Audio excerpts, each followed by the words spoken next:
ଜାଣିଛନ୍ତି, ମିଛ କହୁଥିବା ଲୋକକୁ ସମୟ ହିଁ ଉଚିତ ଶିକ୍ଷା ଦେଇଥାଏ।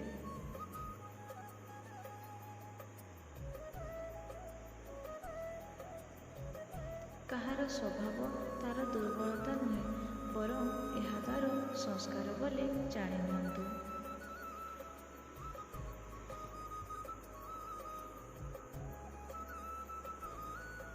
ନିଜ ଭିତରେ ଥିବା ଆତ୍ମବିଶ୍ୱାସ ହିଁ ସଫଳତାର ଶିଖର ଛୁଇଁଥାଏ।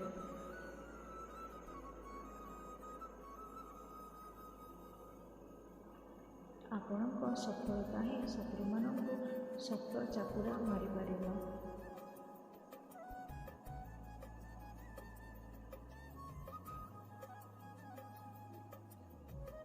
କିଛି ଲୋକ ନିଜର ଜିଦ୍ ପାଇଁ ମୂଲ୍ୟବାନ ସମ୍ପର୍କକୁ ବି ହରେଇ ଦେଇଥାନ୍ତି।